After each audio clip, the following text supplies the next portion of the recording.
ahead and add the vegetables that you want in your salsa. In this case, I'm using 2 tomatillos. If you don't have this, red tomatoes will work, and I put half of a jalapeno, but really you can use anything that you desire. The more jalapeno or the more pepper, it's going to be more spicy.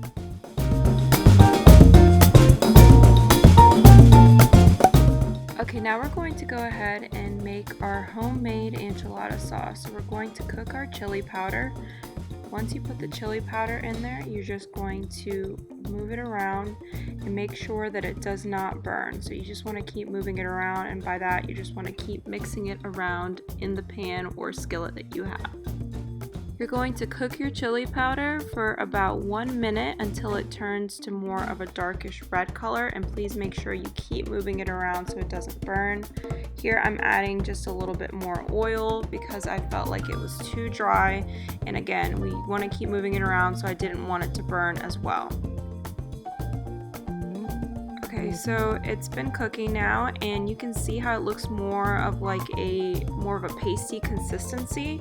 And this is definitely what we do want before we go ahead and add the water to this pasty mixture.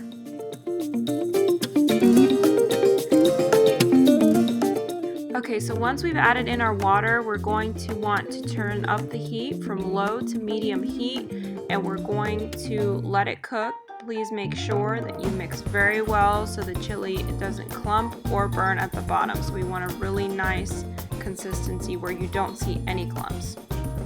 Now we're going to add in our tomato sauce. This is going to thicken up the enchilada sauce that we have so far, and it's also going to add more flavor. I found that it also makes it a little bit more sweeter versus bitter. So again, completely up to your preference, but the more you add, it will be thicker.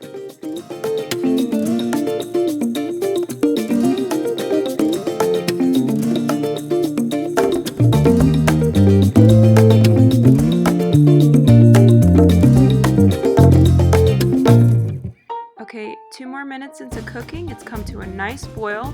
It's very nice and blended, but it's still more on the thinner side, so I'm adding more of the tomato sauce. This will help thicken it out. Again, the consistency that we want is not like soup, but more like chowder, so a thicker liquid. At this point, I would go ahead and try out the enchilada sauce. If it is salty enough for you, go ahead, turn it off and set it to the side. If not, go ahead and add some salt to taste. That is completely up to you, but definitely taste your sauce before you turn it off.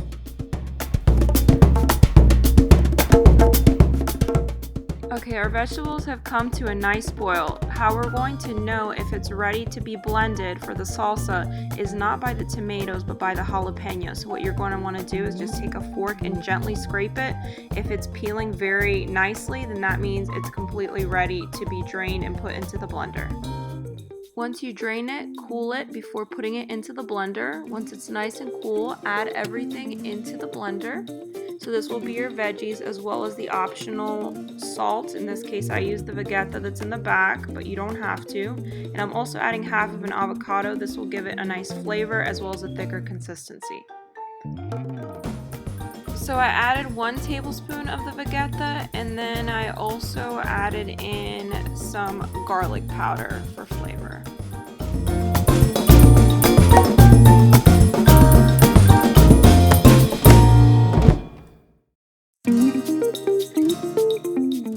Okay, now we're going to make some cheese dip. This is the overpriced cheese dip that every Mexican restaurant serves, but I'm going to put it inside my enchilada as well as on top.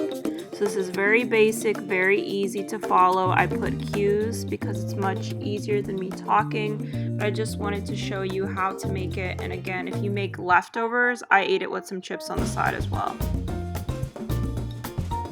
Okay, so the kind of consistency that we're looking for, like you just saw, is where the cheese will pull up, so just a little bit on the thicker side.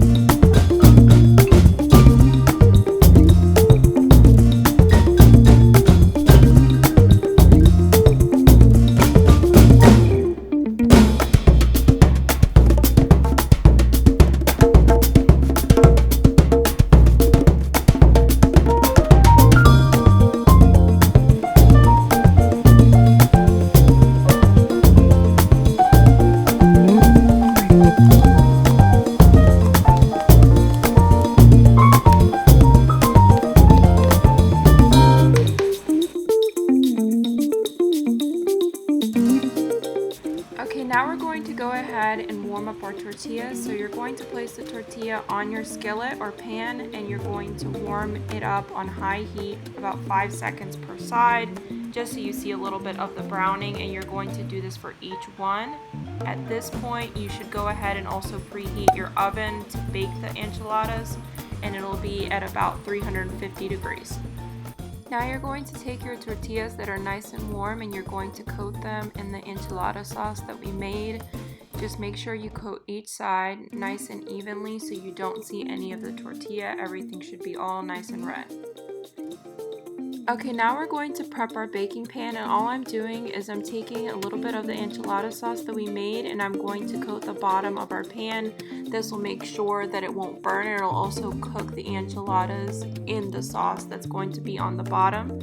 Do not use all of this, just make sure it's nicely coated on the bottom. The rest of it we're going to pour on top when it goes to bake.